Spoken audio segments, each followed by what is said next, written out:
Hello and welcome to episode number 5 of Suave Sounds with Jib Suave, and today I'm very excited to announce a first and obviously brand new sponsor of Suave Sounds with Jib Suave. That's right, our very first sponsor. And I'd like to put a shout out right now to Adam Page's Sunflower Seeds for, deciding that they wanted to sponsor the show. It is very exciting. It means we're moving forward. It means we're moving places. We've got a sponsor now. So, this is very exciting. They haven't sent me a link, but they've sent me £5 and they were like, mention us. So cool. There you go. Adam Page's Sunflower Seeds. Get your fingers deep and dirty. I would have picked a different tagline. The tagline I liked was green fingers, smiling faces. I thought that was a good one. And anyway, on with the rest of the show, and just give you a bit of perspective or context to my current recording situations. It is about 8 o'clock and it's pitch black, and I've set up 2 candles. Both of them are in like skull candle holders. One of them glows in the dark, which is pretty cool, except you have to have the light on to make it do that. So yeah, it doesn't really make sense, but whatever. And I had a third one on, which is like a big purple one in like a big jam jar. Obviously filled with wax and not jam. But that one's like really weird. It keeps like crackling and stinking, so I put that one out. So now that, that I'm all nice and settled down and warm and cozied up, I thought now would be a good time to tell you about a similar thing, which is going to be coming out soon. And it's the Jib Suave Relaxation Podcast, which should be coming out for Christmas. Because I know people get excited and stressed about what they're going to get. And you can't sleep on Christmas. So I'm going to bring out my relaxation podcast so you can just chillax and be like, cool. Basically it's going to have the same effects as morphine. Or, sleeping tablets. I don't know what they put in them. But, same thing. Except it's much healthier and much better. Obviously. So yeah, that's something to look forward to. If you're having trouble sleeping now, then just think in a few weeks, soon you'll be sleeping just as well as somebody that's been in a coma. So that's good. And apparently I heard that you can have really cool dreams while you're in a coma. So that's pretty cool. If you want to send in your dreams that you've had, why don't you send them in to jib.suave@hotmail.com. That's jib.suave@hotmail.com. And I'll check them out and I can tell the viewers or the listeners a few of my favourite picks of dreams that you've had. And speaking of emails that I've had coming in, I've got a few emails here which I'm going to go through, so that's very exciting. And I'm going to start off with this one. So this first one comes from Mr. Richard Heads, and apparently he's from Brixton upon Sea. So that sounds like a cool place. Let me know what it's like. Send me another email. That'll be cool. And he wanted to say that he was very impressed with the breakfast segment from last week, and he's wondering if there'll be any more. And in short, the answer would be probably not, because we basically spent all our money getting that helicopter. And yes, we do have Adam Page's Sunflower Seeds supporting us now. But £5 was really not enough to try and do that. So maybe in, I don't know, a few weeks, let's think. Maybe in, like 100 weeks or something, we might be able to afford it if we keep getting sponsorship deals. But if not, then that might have to be something that we bring back every biannual 2 years. That means 2 years for those of you that don't know what it means. Like, I didn't know what penultimate meant for a long time. I thought penultimate meant like the final one. But penultimate is like the second last one. So there's an interesting fact for those of you that maybe aren't too bright. So, other than that, we've got another email here from a Mr. J. Dawes. And Mr. J. Dawes says, happy birthday. It's not my birthday, but thanks. I'll put that in a pile for when it is. I've got another one here from Karen, who's from Belfast. That's cool. And she says, I like food. What is your favourite food? Well, I mean, obviously, Karen, you'll probably like, potatoes and all that. And I do quite like potatoes, but in small quantities. I do like a bit of shepherd's pie every now and then. That's quite nice. Obviously, you have to. There's two different designs I've found for mashed potato.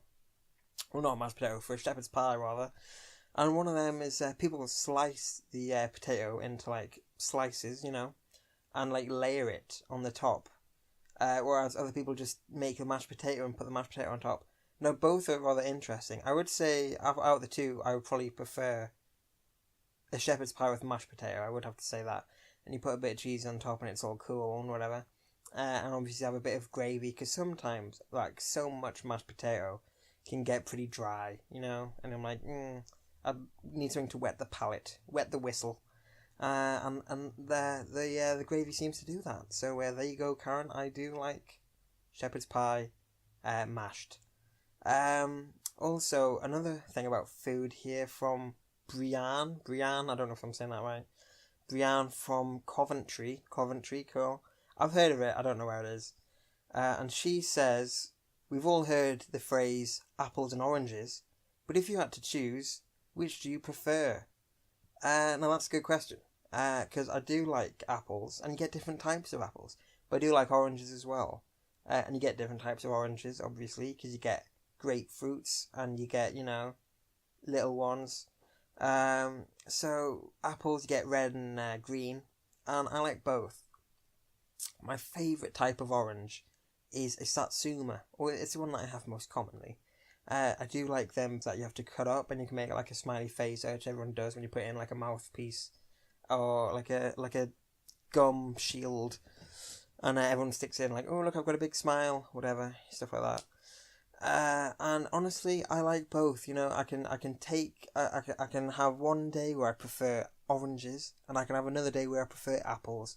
Honestly, it's just day by day. Just take it as it comes. Just see what happens. So really, that's the answer. I like both, and it could change from day to day. So thanks for that, Brianne, if that is your name.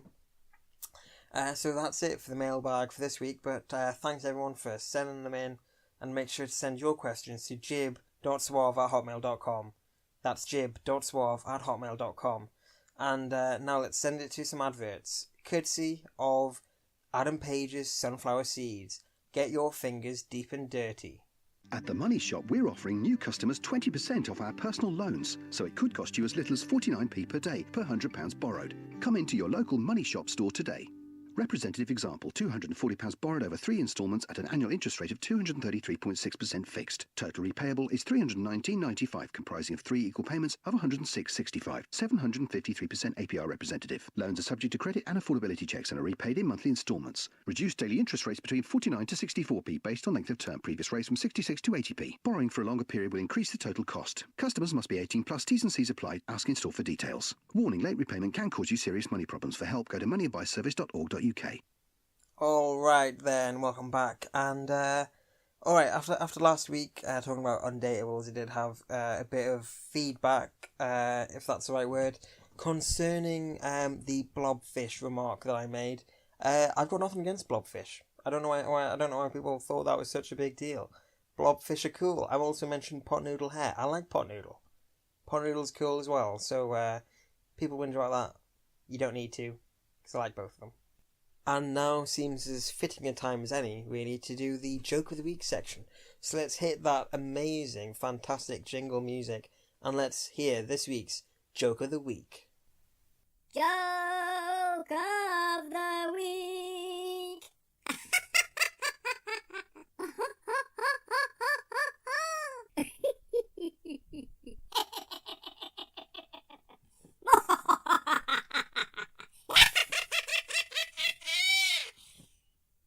What is a porn star's favourite dessert?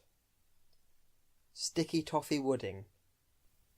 Joke of the Week!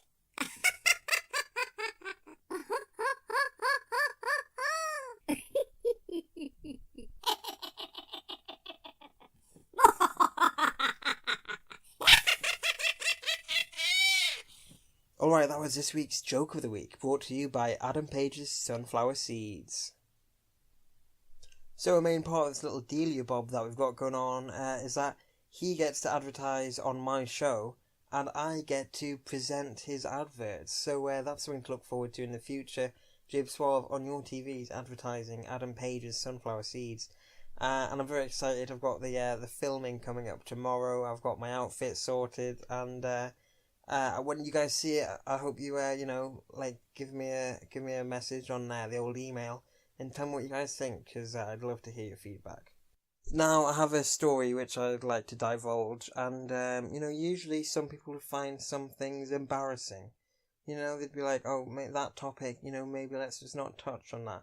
But I feel like everyone that listens to this show is like a family member, really. We're that close. Everyone that listens, we're friends. We're more than friends, whatever that could be. Not lovers, but as you guys know, once a week I like to visit a local office and present them with an award for doing great stuff.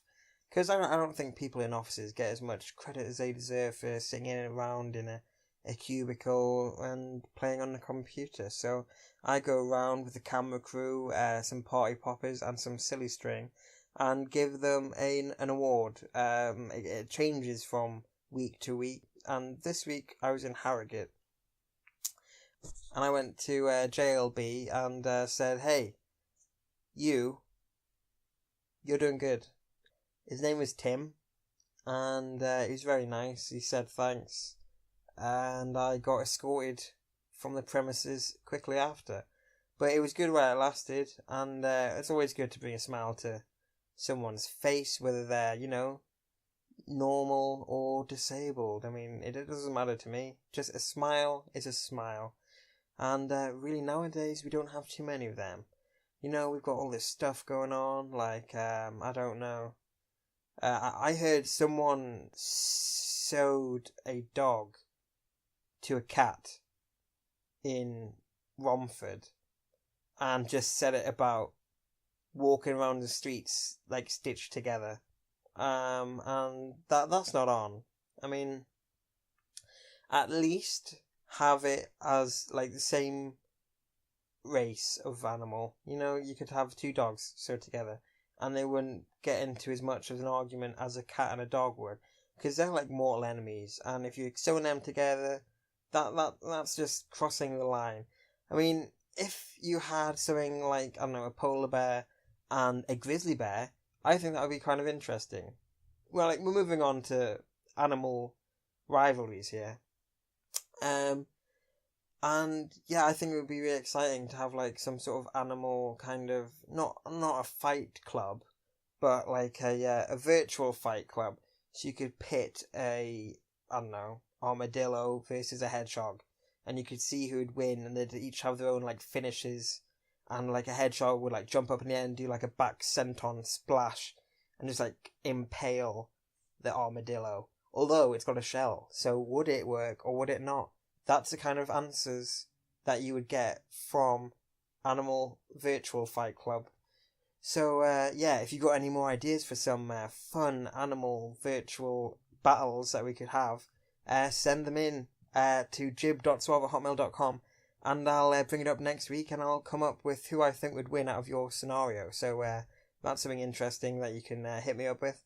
But nevertheless, now that we're on to the topic of, battles in arenas, I've been watching Robot Wars recently, and this series is like the best series ever, because like there was one episode where they just like destroyed the arena, and there was this one with like a big spinner, and they have the flipper in the floor of the arena, and it flipped a robot up, but there was like another robot coming in from the side, and it smashed the flipper's kind of leg propulsion things, and like ripped it and like broke the ramp.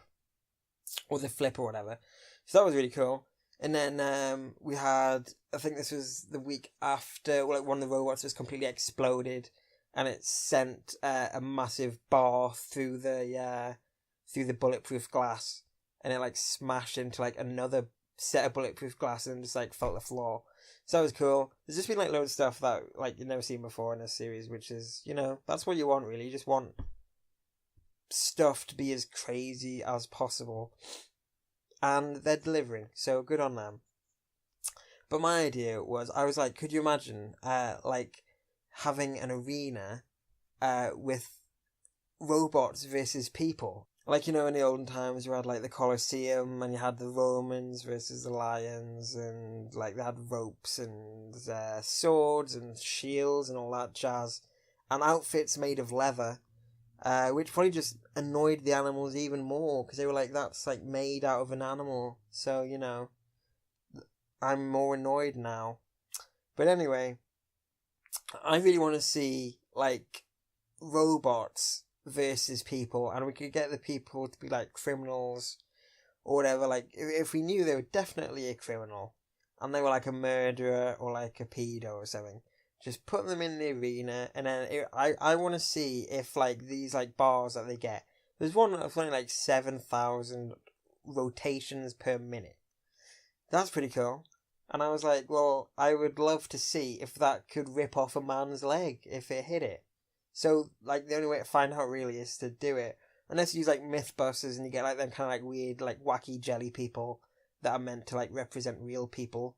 And just throw that in there and see it get ripped to shreds and then see how that would look. But I think it'd be more exciting if it was a real person. And they'd be, like, running around trying to avoid it. And then you send in one that's got, like, their massive, like, jaws like we had on last week, and you got caught on the ramp. And I was like, oh crap, that's pretty cool. Because you look at these robots and you think they look about, I don't know, like knee height. But then when you see them, like, working on them, and they're, like, I don't know, the size of, like, half a person, you're like, oh crap, they're pretty big. And, like, the house robots apparently have been, like, fully, like, done out so that they're, like, made of metal and way heavier. Whereas, like, in the previous series when you had Craig Charles, who's a legend, by the way, they were, like, kind of plastic and, like, not as heavy. But neither were the robots that people were going in. So everything has just, like, been ramped up, and it's pretty crazy nowadays. But yeah, so pedos versus robots is another thing that I'd be interested in. And so yeah, but other than that, virtual animal fight club, give me some ideas for that as well. So that's something exciting to look forward to. And if you haven't been watching Robot Wars, then get your ass over to the iPlayer and check it out, because it's pretty good. I think week 2, just start from week 2, because week 1 was fine, I think. But week 2, like, just crap went down. And then week 3, there was, like, another, like, crazy thing where stuff was going mental, like the robot just exploding on itself. And I haven't seen episode 4 yet, so I'm probably going to watch that after this. So there's something for me to look forward to. So now we've both got something to look forward to. And what more can you ask for? Exactly. Now, we change it almost every week now, but instead of having the grinding my gears segment and the knocking my rod segment, I've decided to call it Homie Don't Play That. Or I shall rephrase. I've decided to call it Homie Don't Play Dat. And the inspiration for this was a fantastic song which I've heard, which is also the jingle for this new segment. And I'm going to play that jingle for you now so you can appreciate it as much as I do. So here is the jingle for the Homie Don't Play That segment. Homie don't play that. Homie don't play that. Homie don't play that. Homie don't play that. Homie don't play that. Homie don't play that. Homie don't play that. Now, if like me, that the poetry and Shakespearean calibre of writing brought a tear to your eye, don't worry, because I've looked at Terminator X's Wikipedia, and that's who did that song. And so here I am, Wikipedia, Terminator X and the Valley of the Jeep Beats. That's beets with 2 E's, as in a beetroot. I don't know why there's a valley of Jeep beetroots, but I don't know. These rappers do a lot of random stuff, don't they? So 13 songs on this fantastic album, such as number 13, Ain't Got Nuttin', which that sounds good. Number 6, Back to the Scene of the Bass, nice. Juvenile Delinquents, spelt Quintz. And obviously Homie Don't Play Dat, number 3. Number 2, Buck Wylin featuring Chuck D and Sister Soldier. But my favourite, without even listening to it, has to be number 10, Run That Go Power Thang. So there you go, you're fancying something to do over the weekend or whatever. There's 46 minutes of a fantastic album from Terminator X, waiting for you. So anyway, that being said, on with the subject of the Homey Don't Play That segment. And what I really hate and despise is this week going to be John McCririck. I don't think there's much need to go into detail, so I'm not going to. We all know that we don't like him, and I think the world would be a better place if he just wasn't around. So that's this week's Homey Don't Play That, John McCririck. Homie don't play that. Homie don't play that. Homie don't play that. Homie don't play that. Homie don't play that. Homie don't play that. Homie don't play that. So I've just had another email in from a Mrs. Jerry Tonchi. Don't know if that's a real name. But she says, what is your favourite car? And I'm sorry to disappoint, but I don't know anything about cars. The only way that I know stuff about cars is the colour. I'll bet that is a blue car. And sometimes if it's dark, I can't even get that right, you know? Sometimes, like, dark blue can look like kind of black when it's darker. So, you know. Anyway, other than that, I don't know anything about them, but I've heard of some cool sounding ones. So one of my... I do have a favourite, just purely from the name, but if I had to pick a runners-up, or a runner-up, rather, there's one called a Connor's Egg, which sounds cool. I don't know who Connor is or why he's got an egg, but that's a funky car. But my favourite... That was obviously a joke there. But my favourite has got to be a Bukkake Veyron. I just think it sounds really cool. So, to answer your question, Jerry... My favourite car is a Bukkake Veyron, so there you go. As you can tell, I'm not like down with the kids or down with the trumpets. I know that's a fresh new hit that's out at the moment, or a fat tune, as the people like to say. But I mean, I hope that answer is sufficient for you, Jerry. So thanks for emailing in as well, by the way. So thanks for that. And so we're back, and as I've mentioned already a lot of times in this show already, we do have a new sponsor, and as such, we have to have new segments such as this one. And, stick with it, because it might not be too bad, but we've got a professional sunflower grower on the line, and I'm going to talk to him about how to grow sunflower seeds. So I guess there's no better place to start than, I guess just jump in. When is the best time to grow sunflower seeds? You sow sunflower seeds between March and May, and what you want is a nice weed-free spot. Right, well, this is coming out in November, so I don't know if people remember in like 5 months what they're meant to be doing, so it might be better to come back later, but since how we have you now, speaking of a weed-free spot there, and round here where I live, I doubt you'll find many weed-free spots with all these teenagers running around, you know what I mean? Alright, don't go, I'm sorry. That was bad taste. But anyway, let's talk on a personal level. I hear you have some children, is that right? Both kids and big kids. Oh, right, that's great. I don't have any, but if people were listening and they were thinking of having children, what would you say to them? Would you recommend it? Unless, of course, it's dwarf variety. Yeah, well, like, they can't help it really, can they? So, that's quite un-PC, but nevertheless, how do you go about having children? So dodgel to do, you just use a bamboo cane or a dibber or even your finger, poke it in, make a hole and put your seed in. The seeds will fall out with a few vigorous shakes or a light brushing with your hand. 1 seed per hole is enough. And you simply pop it in. Right, well that was a lot more detailed than I was expecting, but thanks. But I guess one thing that a lot of the listeners might have on their minds is how do you find the right person to start a family with? Like what kind of what thing would you suggest for that? Hoe off. A hoe off? Right, well, I don't think this is the right show for you to be talking about this kind of stuff. So since we're on the topic, I think your wife's joined you now. But like, what types of hoe are there? And what's more, you can get ones that are just 2 feet high for a balcony, for example, or monsters that are more than 15. Wow. And there are loads of different colours. And you can choose lots of different varieties too. Many are available from B&Q. B&Q? From the delicate dwarf varieties to the classic reaching over 2 metres tall. Wow. I'd also suggest that if you're going to go the monstrous varieties, that you go them against a fence, a wall, or even the house, so that you can offer additional support up high, should they need it. Yeah, absolutely. I mean, what size would you recommend? You'll need a whopping great big one like that.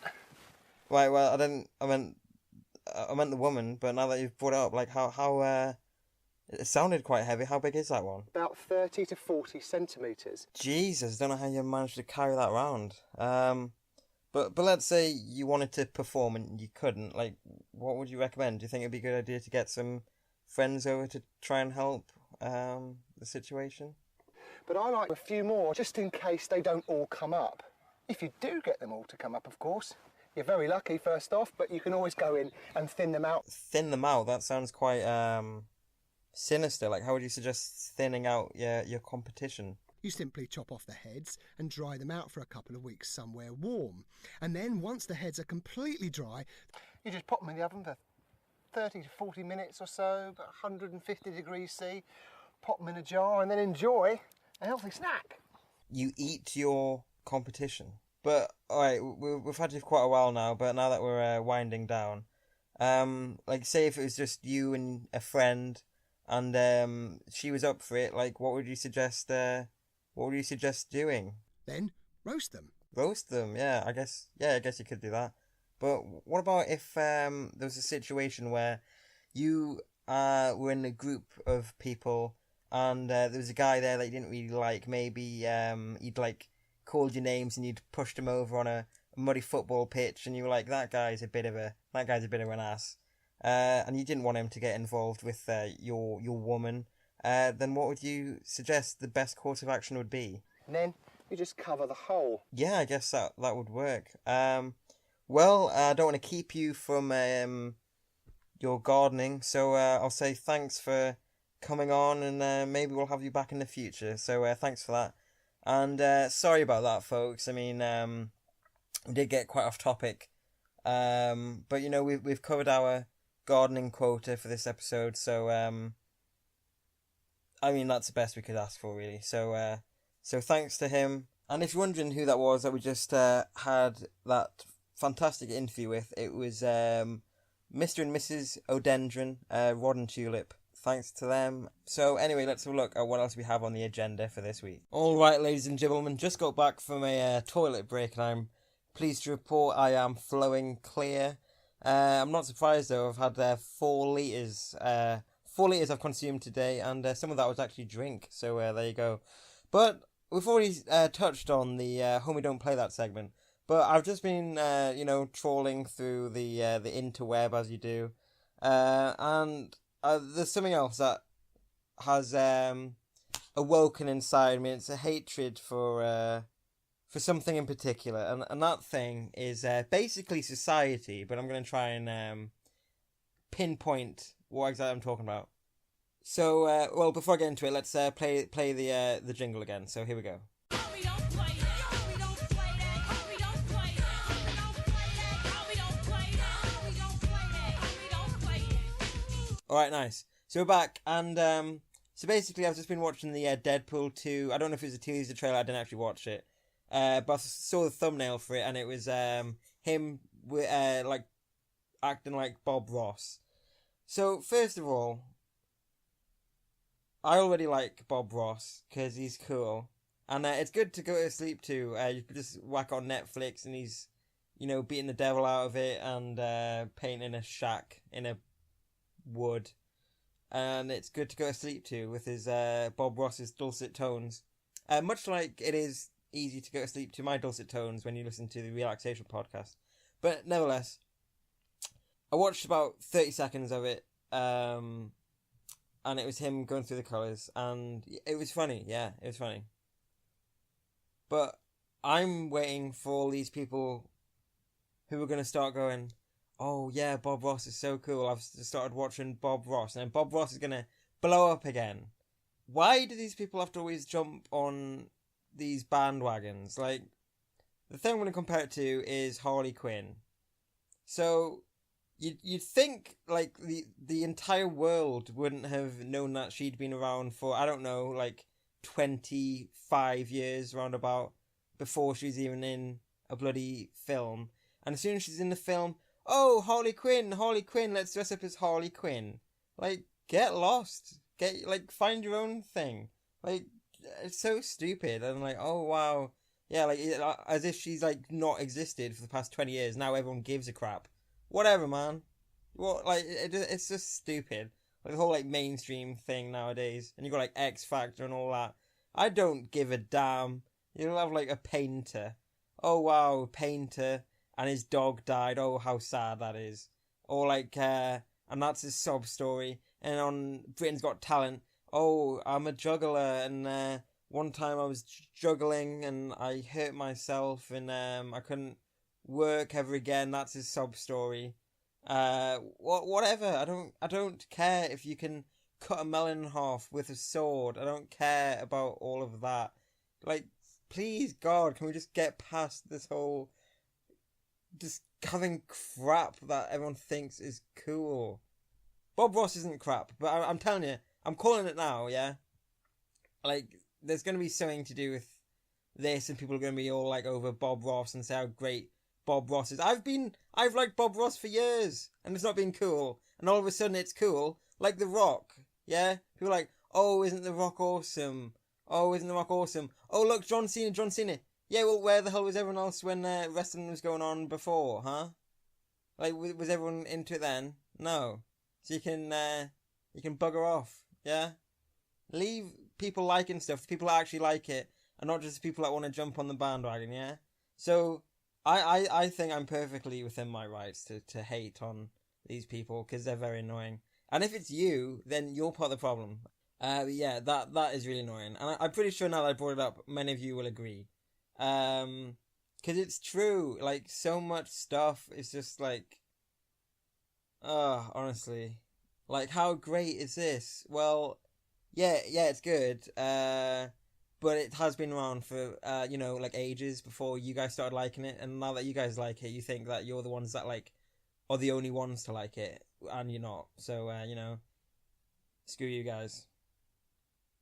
But anyway, I'm going to try and move on from that, because, it's a touchy subject.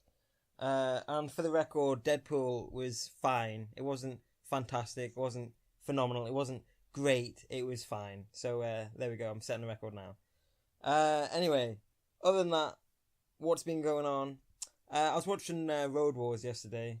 Many different names they give these shows now, but basically the gist of it is it's one of them police shows, where they'll follow some guys around, just doing their usual beat in cars sometimes. You have like many different names as mentioned. You've got police interceptors, road wars, road cops. Well, general stuff like that. So I'm watching that, and basically what happens is there's these kids have been reported as carrying a sign. They've been carrying a sign.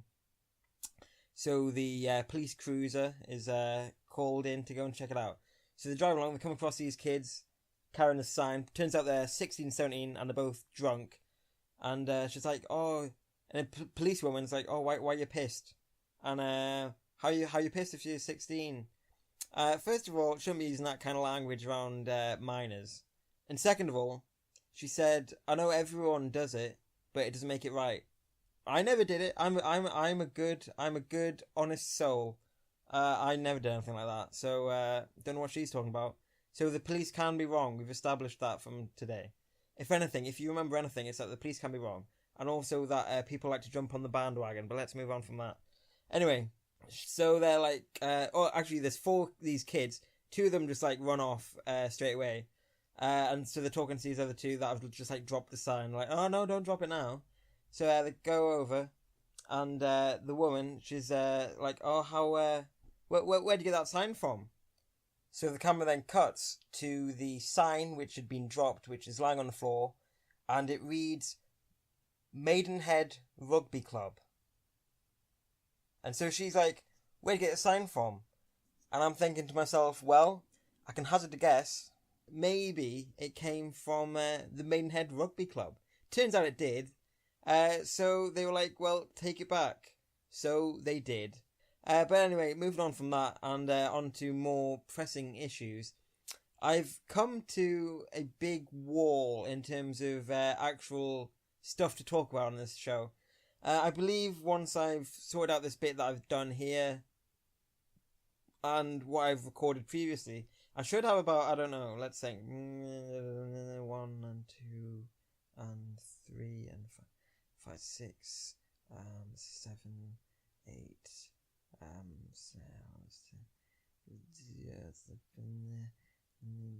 maybe about 40 minutes worth. And as you know, I like to keep the general length around 55.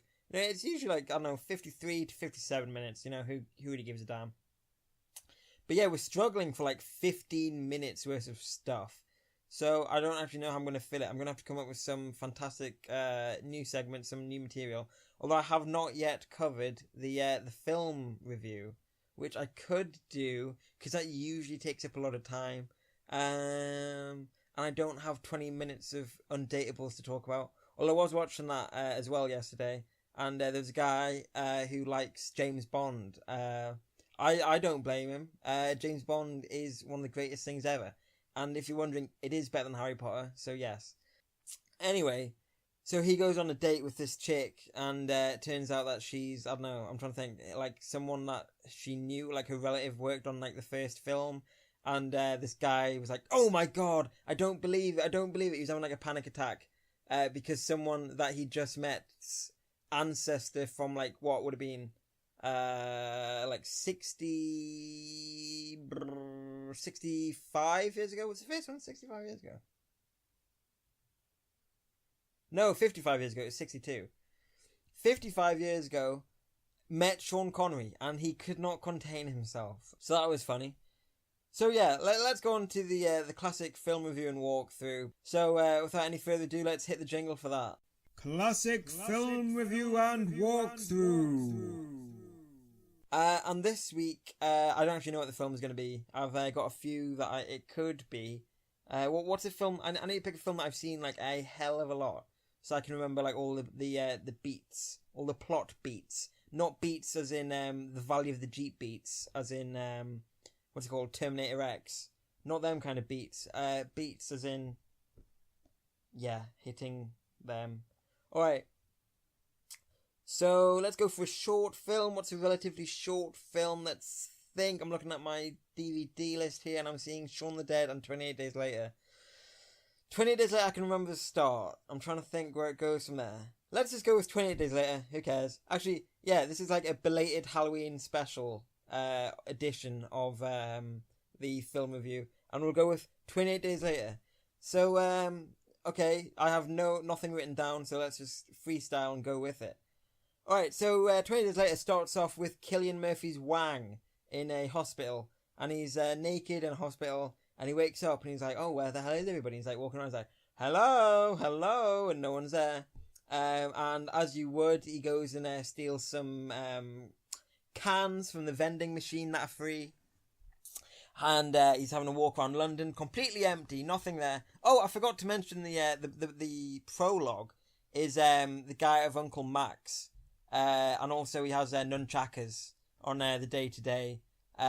Is the head of some chimps. And these chimps have been tied to chairs, Clockwork Orange style, and just forced to watch a load of violence, really, on some TV screens. And he's like, the chimps have been infected with rage. Don't let the chimps out. And what do you know, these, what are they called? Like protesters. I'm trying to think what the right word is. Activists, that's the one. They're like, this is inhumane. Let these chimps flee. So they let the chimps out. And what do you know, the chimps are full of rage. Who would have guessed? And they attack and nibble the faces of the activist and Uncle Max, the scientist. And that's when we cut to Cillian Murphy's Wang. And like I said, the whole of London appears to be empty. So he's going around, he's like, hello, we steal some vending machine cans. They have some funky music while he's going around. It's like ding diddling ding ding diddling ding ding diddling ding ding ding ding ding ding diddling ding ding diddling ding ding diddling ding ding ding ding ding, but less Indian sounding than I made it sound. And then anyway, after all that, he goes into a church, and there's a priest, and the priest is like, and he hits him in the head with his bag of cans, and he runs away. And then all of a sudden, the church is filled with zombies. It looks like dead bodies, but they all start getting up and then chase after him.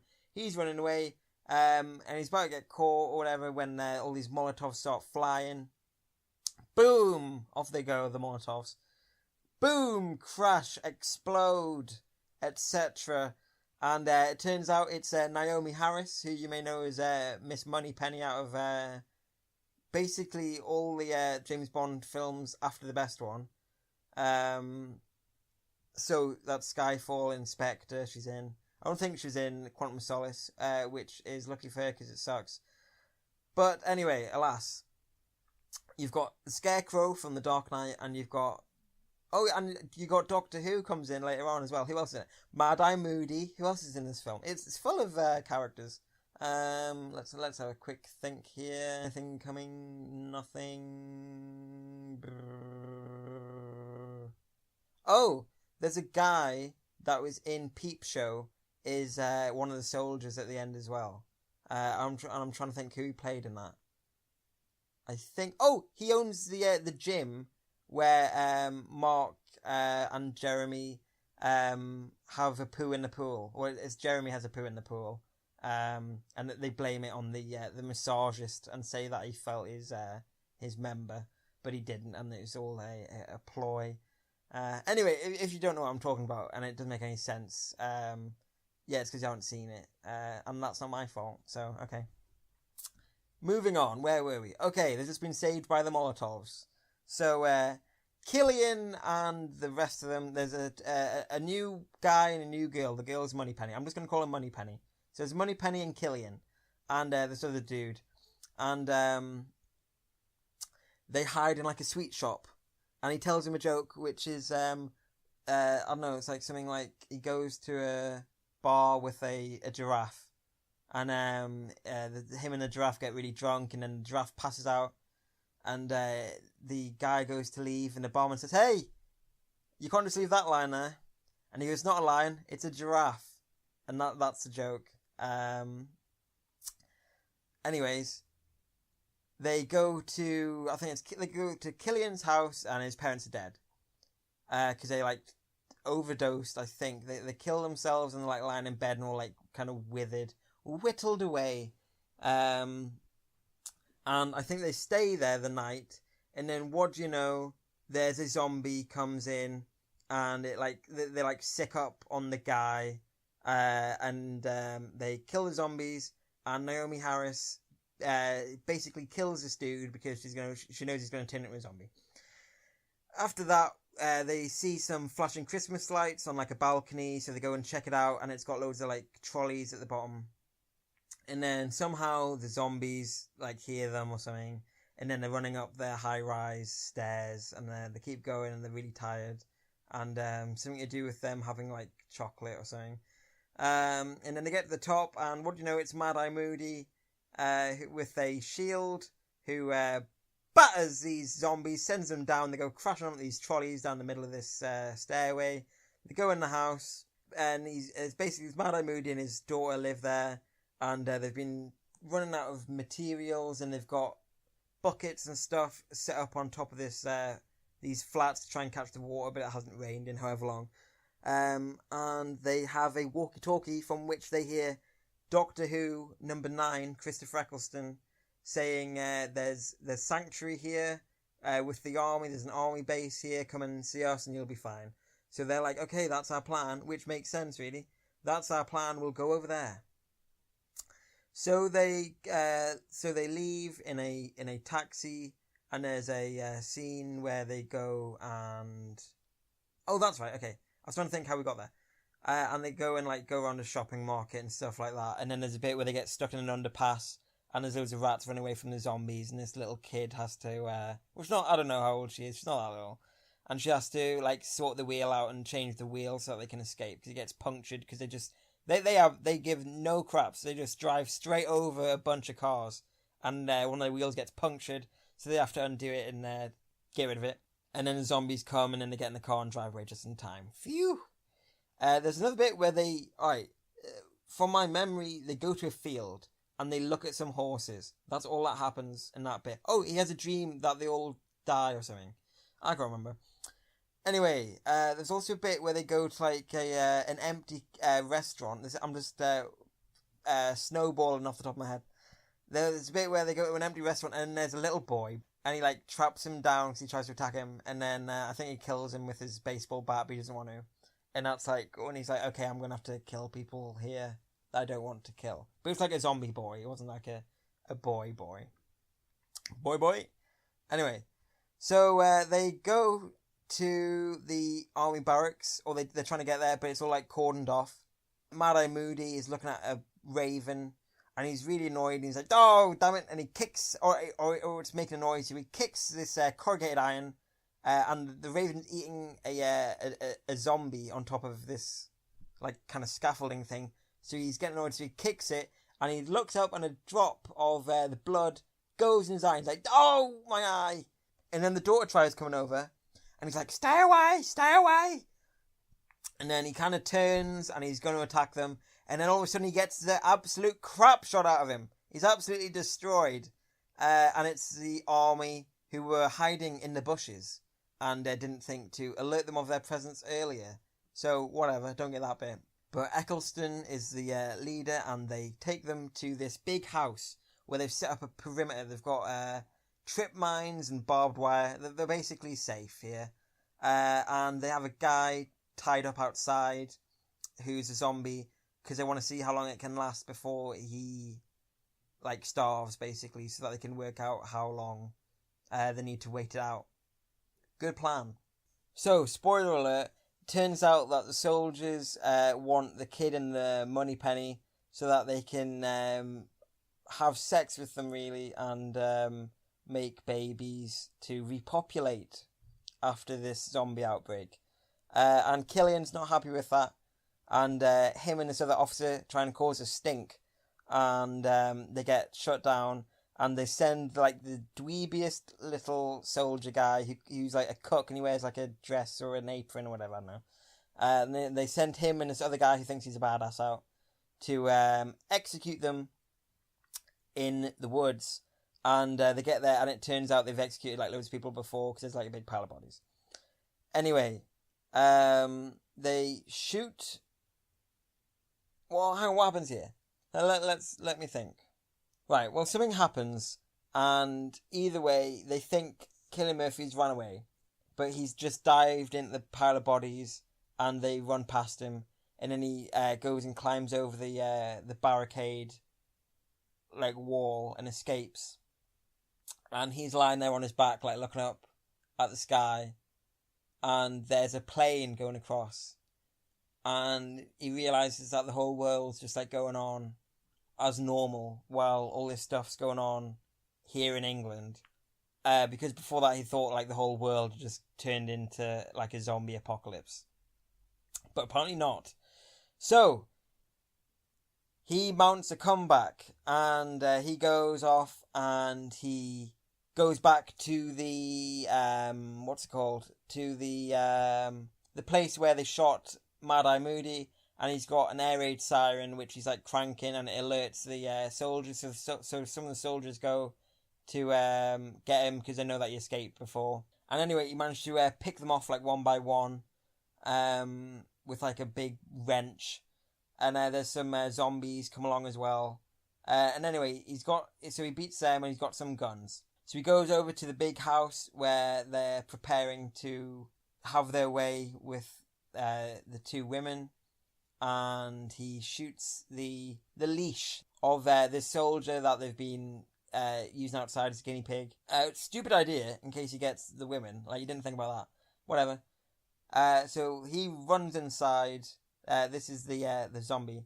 He runs inside, causes all sorts of bother, and he's like looking through the window, and like the dweeby soldier is like hiding under the sink, and then he like finally like runs away, and he's like running away, and he runs around the corner like straight into like Killian's bayonet, and then dies. And they've got like this music going on in the background, which is good, but they use it so much better in 28 Weeks Later, in the opening scene with Robert Carlyle, which is like one of the best scenes like ever. And anyway, stabs the guy with a bayonet, and then he basically drops in from the ceiling while this guy is about to assault Moneypenny, I think, who before this had tried to make them both kill themselves by overdosing on tablets so that they wouldn't have to go through it. And he's covered in blood, and he attacks the soldier that's trying to get with the Moneypenny, and he's like pounding his face, and he's like digging his thumbs into the guy's eyes, about to hit Killian because she thinks he's a zombie because he's so full of rage. And then he gets closer, and for some reason she doesn't go to swing him, which she would do if she thought he was a zombie. But anyway, and then he steps into the light, and she's like, oh, he's just a normal guy. And then they, of course, make out while he's covered in blood and all tattered and beaten up. And then they go, and the girl can drive because the dad taught her to drive. And she's like driving the car, and what's it called? Eccleston's there, and he's like, drive the car. So he gets in the car, but she's like, screw you, man. And like reverses, and then a zombie comes along and rips him out through the back window and eats him, and then Killian and Moneypenny get in, and they drive to escape. Turns out the door's locked, the bloody gate's locked. He's like, well, we're just gonna have to ram it. So they ram it, and they have this really wacky shot where they get like flung forward, and it just like freezes, just like cuts to black. It looks like pretty terrible because the whole film's shot on digital.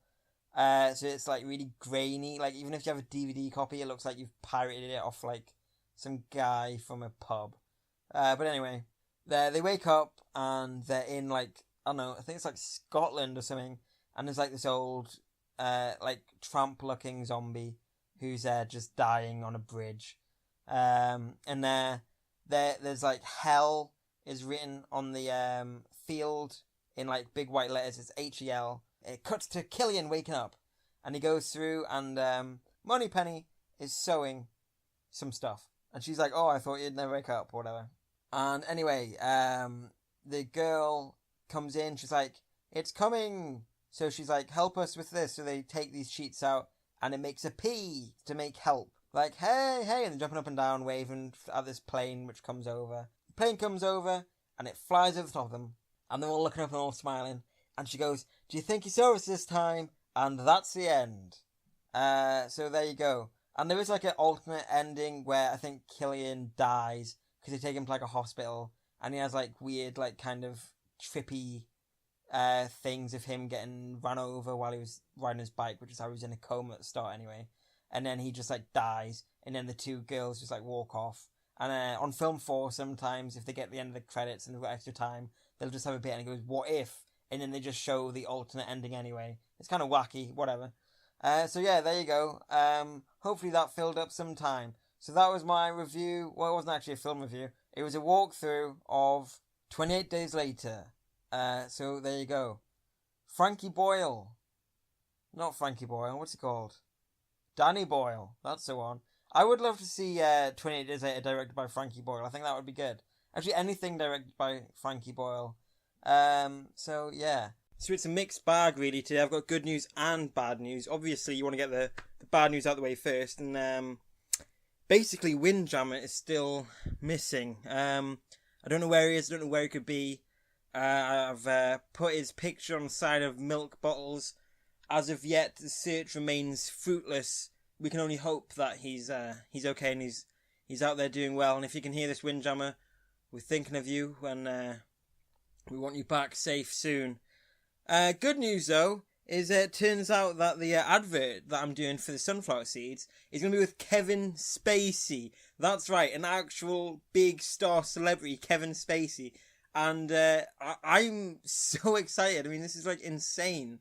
I never thought in a million years that I'd be doing an advert with Kevin Spacey. Like, just wow. I mean, Alright, sorry, I'm gonna have to take this here.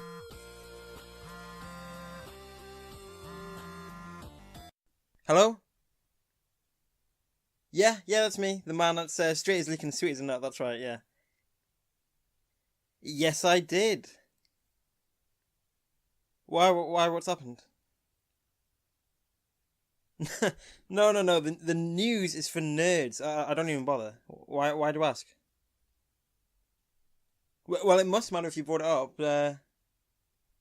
Okay, fair enough. No, of course I don't mind working with him. He was in 7. Yes, I'm still up for it. Tell him I'm excited. Yeah. Yeah. Yeah. About 30-40 centimeters? Yeah. Okay now, bye-bye then. So apparently that was Kevin's agent just ringing up, and Kevin was trying to cancel, believe it or not. Apparently some stuff's come up, and he was trying to sort it out. But I said I'm fine to do it with him. I'm happy doing it if he is. And they were like, fair enough, we'll see you then. So it sounds like it's still going to go ahead, so very excited. Obviously, I'll mention it on the next show, so very exciting stuff.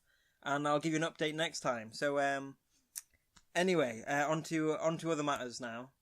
Oh, and actually I forgot to actually say what my review was of 28 Days Later. And overall I'd say it's good, and I enjoy it. I've watched it enough times, so there must be something in it for me. Well, unfortunately, that's all we've got time for this week, because I am actually having to go to the cinema and see Justice League. So I'll tell you how that went next week. That'll be something fun to talk about, won't it?